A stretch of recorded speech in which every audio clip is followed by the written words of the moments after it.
अली अपने इलाके के मशहूर व्यक्ति थे। खुद की कपड़े की एक छोटी फैक्ट्री थी, अच्छा घर और एक कार भी थी। जिंदगी बड़ी ऐशो आराम से बिताई थी अली साहब ने। लेकिन मौत पे किसका बस चला है। जब अंत समय नजदीक आया तो मोहम्मद अली ने सोचा कि अपने बेटे के नाम की वसीयत लिख दी जाए। अली साहब ने वसीयत अपने बेटे के नाम करने के साथ ही एक छोटा सा पत्र लिखा।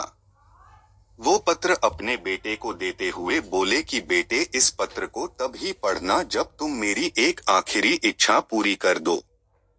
मेरी एक इच्छा है कि मेरे मरने बाद मुझे मेरे फटे हुए जुराब ही पहनाए जाएं। ये मेरी दिली इच्छा है बेटा, इसे जरूर पूरा करना और इसके बाद तुम ये पत्र खोल के पढ़ना।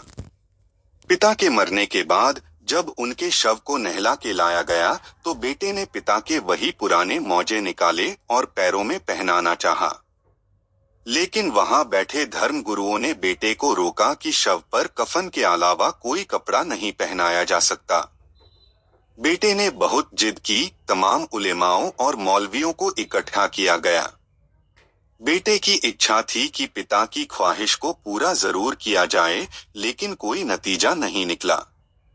आखिर हार कर बेटे ने वो पिता का दिया हुआ पत्र खोला तो पढ़कर सन्न रह गया, उसके रोंगटे खड़े हो गए।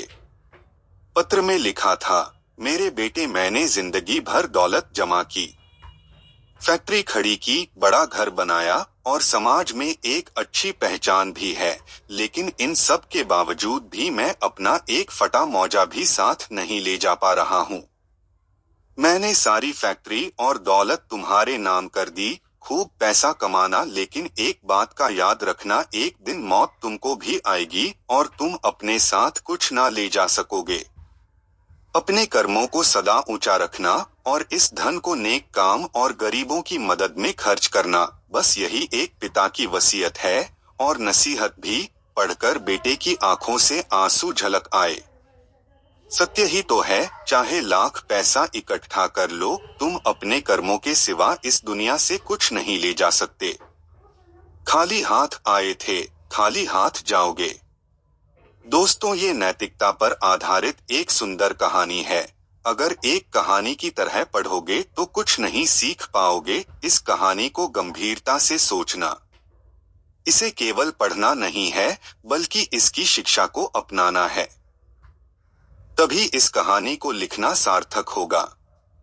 धन्यवाद।